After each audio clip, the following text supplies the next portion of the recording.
അപ്പസ്തോലന്മാരുടെ പ്രവർത്തനങ്ങൾ അദ്ധ്യായം 12. യാക്കോബിൻ്റെ വധം.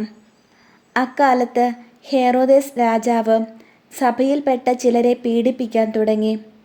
അവൻ യോഹന്നാൻ്റെ സഹോദരനായ യാക്കോബിനെ വാളിനിരയാക്കി. യഹൂദരെ ഇത് സന്തോഷിപ്പിച്ചുവെന്ന് കണ്ട് അവൻ പത്രോസിനെയും ബന്ധനസ്ഥനാക്കാൻ ഒരുമ്പെട്ടു. അത് പുളിപ്പില്ലാത്ത അപ്പത്തിൻ്റെ ദിവസങ്ങളായിരുന്നു. അവനെ കാരാഗൃഹത്തിൽ അടച്ചതിന് ശേഷം 4 ഭടന്മാർ വീതമുള്ള 4 സംഘങ്ങളെ അവൻ കാവലിന് നിയോഗിച്ചു. പെസഹ കഴിയുമ്പോൾ അവനെ ജനത്തിൻ്റെ മുമ്പിൽ കൊണ്ടുവരാമെന്നായിരുന്നു അവൻ്റെ ഉദ്ദേശം. അങ്ങനെ പത്രോസ് കാരാഗൃഹത്തിൽ സൂക്ഷിക്കപ്പെട്ടു. സഭ അവനു വേണ്ടി ദൈവത്തോട് തീക്ഷ്ണമായി പ്രാർത്ഥിച്ചുകൊണ്ടിരുന്നു. കാരാഗൃഹത്തിൽ അത്ഭുതം. പരസ്യ വിചാരണയ്ക്ക് പുറത്തു കൊണ്ടുവരാൻ ഹെറോദേസ് ഉദ്ദേശിച്ചിരുന്നതിൻ്റെ തലേ രാത്രി പത്രോസ് 2 ചങ്ങലകളാൽ ബന്ധിതനായി 2 പടയാളികളുടെ മധ്യേ ഉറങ്ങുകയായിരുന്നു. പട്ടാളക്കാർ കാരാഗൃഹവാതിൽക്കൽ കാവൽ നിൽക്കുന്നുണ്ടായിരുന്നു.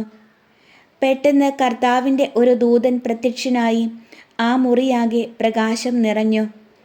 അവൻ പത്രോസിനെ പാർശ്വത്തിൽ തട്ടി ഉണർത്തിക്കൊണ്ട് പറഞ്ഞു, "വേഗം എഴുന്നേൽക്കൂ." അപ്പോൾ അവൻ്റെ കൈകളിൽ നിന്ന് ചങ്ങലകൾ താഴെ വീണു. ദൂതൻ അവനോട് പറഞ്ഞു, "നീ അരമുറുക്കി പാദരക്ഷകൾ അണിയുക." അവൻ അങ്ങനെ ചെയ്തു. ദൂതൻ വീണ്ടും പറഞ്ഞു, "മേലങ്കി ധരിച്ചുകൊണ്ട് എൻ്റെ പിന്നാലെ വരിക."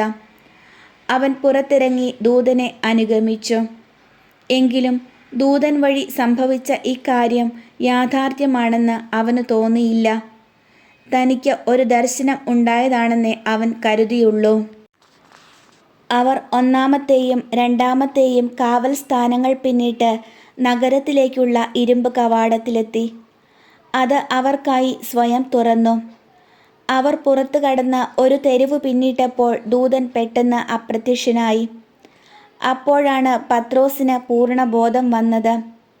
അവൻ പറഞ്ഞു, "കർത്താവ് തൻ്റെ ദൂതനെ അയച്ച് ഹെറോദേസിൻ്റെ കരങ്ങളിൽ നിന്നും യഹൂദന്മാരുടെ വ്യാമോഹങ്ങളിൽ നിന്നും എന്നെ മോചിപ്പിച്ചിരിക്കുന്നുവെന്ന് ഇപ്പോൾ എനിക്ക് വ്യക്തമായി." ഇക്കാര്യം ഗ്രഹിച്ചപ്പോൾ അവൻ മർക്കോസ് എന്ന അപരനാമമുള്ള യോഹന്നാൻ്റെ അമ്മയായ മറിയത്തിൻ്റെ വീട്ടിലേക്ക് പോയി. അവിടെ വളരെ പേർ സമ്മേളിച്ച് പ്രാർത്ഥിച്ചു കൊണ്ടിരിക്കുകയായിരുന്നു. അവൻ പടിവാതിൽക്കൽ മുട്ടിയപ്പോൾ റോദ എന്ന വേലക്കാരി ഇറങ്ങി വന്നു നോക്കി. പത്രോസിൻ്റെ സ്വരം തിരിച്ചറിഞ്ഞ അവൾ സന്തോഷഭരിതയായി വാതിൽ തുറക്കുന്ന കാര്യം മറന്ന് അകത്തേക്ക് ഓടിച്ചെന്ന് പത്രോസ് വാതിൽക്കൽ നിൽക്കുന്നു എന്നറിയിച്ചു. "നിനക്ക് ഭ്രാന്താണ്" എന്ന് അവർ പറഞ്ഞു. അവൾ വീണ്ടും തറപ്പിച്ച് പറഞ്ഞപ്പോൾ അവൻ്റെ കാവൽ ദൂതനായിരിക്കും എന്നായിരുന്നു അവരുടെ മറുപടി. പത്രോസ് വാതിൽക്കൽ മുട്ടിക്കൊണ്ടിരുന്നു. അവർ കതകു തുറന്നപ്പോൾ അവനെ കണ്ട് വിസ്മയിച്ചു.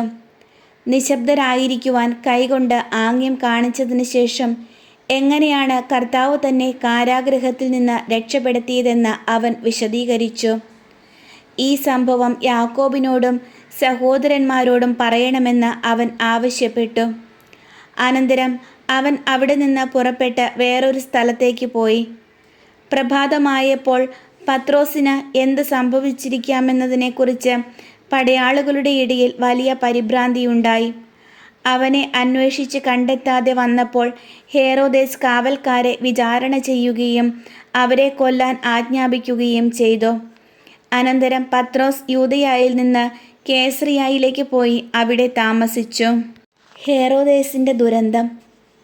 തൈരിലും സീദോനിലുമുള്ള ആളുകളോട് ഹെറോദേസിന് വൈരമുണ്ടായിരുന്നു. അവർ ഒത്തുചേർന്ന് രാജാവിൻ്റെ അടുത്ത് ചെന്ന് അവൻ്റെ പള്ളിയറക്കാരനായ ബ്ലാസ്തോസിനെ സ്വാധീനിച്ച് സമാധാനത്തിന് വേണ്ടി അപേക്ഷിച്ചു. കാരണം അവരുടെ ദേശം ഭക്ഷ്യസാധനങ്ങൾക്ക് ആശ്രയിച്ചിരുന്നത് അവൻ്റെ രാജ്യത്തെയാണ്. ഒരു നിശ്ചിത ദിവസം ഹെറോദേസ് രാജകീയ വസ്ത്രങ്ങൾ ധരിച്ച് സിംഹാസനത്തിൽ ഉപവിഷ്ടനായി അവരോട് പരസ്യമായി സംസാരിച്ചു. ജനക്കൂട്ടം വിളിച്ചു പറഞ്ഞു, "ഇത് ഒരു ദേവൻ്റെ സ്വരമാണ്, മനുഷ്യൻ്റേതല്ല." പെട്ടെന്ന് കർത്താവിൻ്റെ ഒരു ദൂതൻ അവനെ അടിച്ചു വീഴ്ത്തി. എന്തെന്നാൽ ദൈവത്തിന് അവൻ മഹത്വം നൽകിയില്ല. പുഴുക്കൾക്കിരയായി അവൻ അന്ത്യശ്വാസം വലിച്ചു. ദൈവവചനം വളർന്നു വ്യാപിച്ചു. ബാർണബാസും സാവൂളും തങ്ങളുടെ ദൗത്യം പൂർത്തിയാക്കി ജെറുസലേമിൽ നിന്ന് തിരിച്ചു വന്നു. മർക്കോസ് എന്ന അപരനാമമുള്ള യോഹന്നാനെയും അവർ കൂടെ കൊണ്ടുപോന്നു.